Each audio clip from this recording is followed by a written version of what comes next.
आपने ये ढाल बनाकर महल में घुसने वाला सीन तो देखा ही होगा। इसके साथ साथ आपको एक बैलो वाला सीन तो याद ही होगा, क्योंकि ऑडियंस के लिए काफी पसंद करने वाला सीन है। तो आप सोच सकती हो कि इसे बैकग्राउंड में कैसे शूट किया होगा।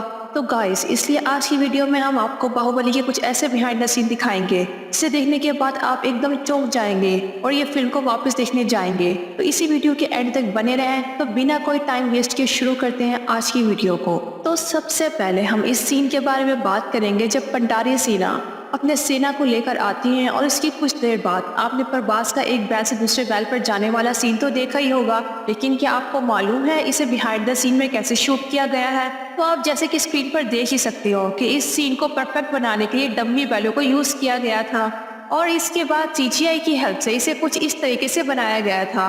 और इस पूरे सीन का बिहाइंड द सीन आप अपनी स्क्रीन पर देख ही सकते हो कि इसे कैसे शूट किया गया था। तो गाइस, अब हम चलते हैं दूसरे सीन के बिहाइंड द सीन को देखने के लिए, जहां पर बैलों वाले सीन की कुछ ही देर बाद ये वाले सीन को क्रिएट किया गया था, जिसमें पानी के बांध को प्रभास ने कैसे खोला था वो मैं आज आपको दिखाऊंगी बिहाइंड द सीन में। और आपको वो सीन याद ही होगा जब प्रभास ने लकड़ियों पर चढ़ते हुए और इस बांध को कैसे हुक में लगाते हैं। तो इसे बिहाइंड द सीन में कुछ इस तरीके से शूट किया गया था। यहाँ पर आप देख ही सकते हो कि ब्लू स्क्रीन की मदद से इस सीन को पूरी तरह क्रिएट किया गया था और फिर सीजीआई की हेल्प से बाकी लकड़ियों को भी दिखाया गया था। लेकिन इस सीन में कोई भी डबल बॉडी का यूज नहीं किया गया था। इसे खुद प्रभास ने एक असली लकड़ी पर चढ़कर इस सीन को क्रिएट किया था और इस सीन का बिहाइंड द सीन आप हमारी स्क्रीन पर देख ही सकते हो कि इसे कैसे शूट किया गया था। तो अब हम बात करते हैं अगले बिहाइंड द सीन के बारे में कि वही वाला सीन है जहां पर प्रभास और पिंडारियों का फाइट होता है और तभी प्रभास ये बांध खोल देते हैं। आपने ये बांध से पानी निकलने वाले सीन को देखकर ये सोचा होगा कि इसका पानी वीपीएक्स की हेल्प से बनाया गया, लेकिन ऐसा नहीं है। इस सीन को क्रिएट करने के लिए एक नदी के किनारे डम्मी बांध को बनाया गया था, जहां पर आप देख सकते हो कि कई सारे वर्कर्स इसे मिलकर बना रहे हैं। कि डम्मी बांध को बनाने के लिए लकड़ियों का इस्तेमाल किया गया था और इसी के साथ साथ लकड़ियों की इस लुक को ढकने के लिए सीमेंट का इस्तेमाल किया गया था। और जैसा कि आपको ये सीन याद ही होगा कि बांध देव सिन्हा के महल के पास कहीं है, तो आप देख ही सकते हो कि उसे बांध के किनारे किनारे एक महल का छोटा सा शेप बनाया जा रहा है, जिसे राजा मौली काफी हद तक इस सीन को रियल दिखा सके। इसके बाद आप स्क्रीन पर देख ही सकते हो कि कैसे ऊपर से पानी को छोड़ा गया था और एक बड़े से कैमरे की हेल्प से इस सीन को पूरी तरह क्रिएट किया गया था। लेकिन हाँ, इस सीन में वीएफएक्स का यूज ना हुआ हो ऐसा हो ही नहीं सकता। इस सीन को दिन में शूट किया गया था और आप देख ही सकते हो इसे बाद में कैसे दिखाया गया है। तो फ्रेंड्स, अब हम चलते हैं अगले सीन की तरफ, जहाँ पर आपने एक क्लाइमेक्स वाला सीन तो देखा ही होगा। यहाँ पर प्रभास और इसकी सीना ढाल को अपने चारों तरफ लगाकर कैसे महल में घुसते हैं। और इस सीन को जब आपने सिनेमा में देखा होगा तो आपने सोचा होगा कि इस सीन को कैसे क्रिएट किया गया होगा, लेकिन फिर जब आप इसके बिहाइंड द सीन को देखोगे तो इसे कैसे ग्रीन स्क्रीन पर लगाकर इसे क्रिएट किया गया था। और आप इस पूरे सेट को हमारी स्क्रीन पर देख ही सकते हो, जिसे रामोजी फिल्म सिटी में पूरी तरह बनाया गया था। और इसके बाद इसे सीजीआई की हेल्प से कैसे क्रिएट किया गया था वो आप देख ही सकते हो। इसके साथ साथ आप ये सारे क्लाइमेक्स वाले सीन को देख ही सकते हो कि इसे कैसे सीजीआई की हेल्प से बनाया गया था। और इस सीन के जस्ट बाद ही बाहुबली को नीचे फिसलते हुए दिखाया गया है, जिसे कुछ इस तरीके से क्रिएट किया गया था। फिर इस सीन को सीजीआई की हेल्प से कैसे कन्वर्ट किया था वो अपनी स्क्रीन पर देख ही सकते हो। तो अब हम क्लाइमेक्स वाले सीन को थोड़ा रोक कर हम इस मूवी के स्टार्टिंग वाले सीन के बारे में बात करते हैं, जहाँ पर आपने देखा होगा कि महलों वाले सीन को। फिर आपने जरूर सोचा होगा इसे बिहाइंड द सीन में कैसे किया होगा, लेकिन मैं आपको बताती हूँ कि बाहुबली की ज्यादातर शूटिंग हैदराबाद की रामोजी फिल्म सिटी पर हुई थी, जहाँ पर आप देख ही सकते हो कि कैसे आधे अधूरे महल को वीपीएक्स की हेल्प से बनाया गया था। और ये महल के सामने वाले सीन को आप देख ही सकते हो कि इसे कैसे आजू बाजू ब्लू स्क्रीन को लगाया गया था और इसके बाद सीजीआई की हेल्प से इसे कैसे क्रिएट किया गया था। तो अब हम बात करते हैं अगले सीन के बारे में, जहां पर आपको भल्लाल देखकर ये राजाभिषेक आपको याद ही होगा। लेकिन जब इस सीन को आपने देखा होगा आपने जरूर सोचा होगा कि घोड़े और हाथियों का इतना सारा यूज किया गया है इस फिल्म में, लेकिन ऐसा नहीं है। इस सीन के बिहाइंड द सीन को देखकर आप चौंक ही जाओगे, क्योंकि आपने इस सीन में इतने सारे हाथियों के ऊपर इतने सारे आदमियों को भी देखा था। इस सीन को कुछ इस तरीके से शूट किया गया था और आपको ये देखकर तो काफी ज्यादा हंसी भी आई होगी कि कैसे कुछ आदमियों को लोहे के फ्रेम पर बिठाया गया था और इसे कुछ इस तरीके से क्रिएट करने के बाद वीपीएक्स की हेल्प से इसे क्रिएट किया गया था।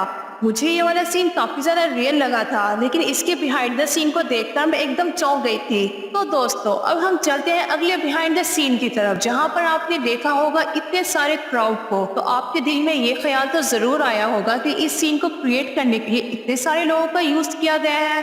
तो दोस्तों, आपकी इंफॉर्मेशन के लिए बता दूं कि ऐसा नहीं है, बल्कि इस सीन को क्रिएट करने के लिए कुछ आदमियों को खड़ा किया गया था और इसके बाद सीजीआई की हेल्प से इतने सारे लोगों को दिखाया गया। और इस सारे सीन को क्रिएट करते हुए आप हमारी स्क्रीन पर देख ही सकते हो। और यही क्राउड वाले सीन की बात करें तो ये वाले सीन को तो देखा ही होगा, जहां पर बासी झंडे को लेकर महल में आ रहे थे। इस वाले सीन को स्टूडियो में कुछ इस तरह से शूट किया गया था। यहाँ पर आप देख ही सकते हो कि कैसे ऐसे सीजीआई के जरिए से इतने सारे आदमियों को दिखाया गया है। तो गाइस, अब हम इस वाले सीन के बारे में बात करते हैं, जो कि मेरा भी बहुत ज्यादा फेवरेट है। यहाँ पर आप देख सकते हो कि कैसे पूरे का पूरा महल दिखाया गया था, वो भी एक ही शूट में। आपकी इंफॉर्मेशन के लिए बता दूं, ये वाले सीन को एक असली महल में शूट किया गया था और वो महल अनुष्का शेट्टी का था। लेकिन मैं आपको ये भी बता दूं कि इसे 2 पार्ट में शूट किया गया था। एक पार्ट जो कि महल का था और दूसरा पार्ट जो महल का सामने वाला सीन है, इसे क्रिएट करने के लिए किया गया था। और ये तो आप देख ही सकते हो कि कैसा छोटा सा सेट बनाया गया था और इसके अगल बगल कैसे ब्लू स्ट्रीट को लगाया गया था और फिर इसे सीजीआर के थ्रू कुछ इस तरीके से क्रिएट किया गया था।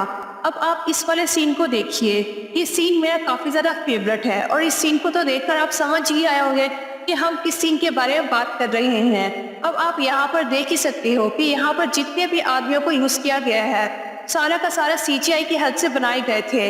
इनमें से कोई भी आदमी रियल नहीं था, लेकिन इसे इस तरीके से दिखाया गया था कि ये एकदम रियल दिख रहे थे। अब हम एक ही साथ अगले सीन के बारे में बात कर लेते हैं, जहां पर इस सीन में पूरा का पूरा इस बैलो वाले सीन के बारे में बताऊंगी, जहां पर आप देख ही सकते हो कि प्रभास कैसे अनुष्का को इस बैलो से बचाते हैं।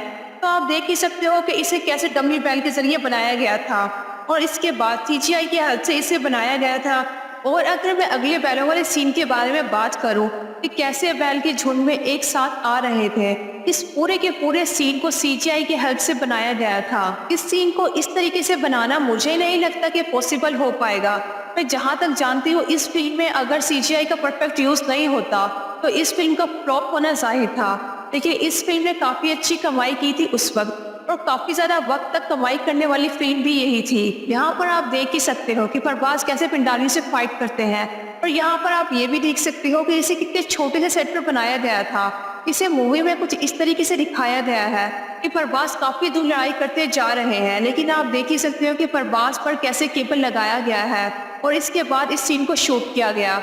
अब आपको मैं बता दूं, इस सीन में ज्यादा से ज्यादा ब्लू स्क्रीन का यूज किया गया है। यहाँ पर आप बर्फ गिराने वाले सीन को देख ही सकते हो कि इसे कैसे क्रिएट किया गया था। तो फ्रेंड्स, अब हम बात करते हैं ऐसे सीन के बारे में जिसे देखकर काफी ज्यादा मजा आ गया था।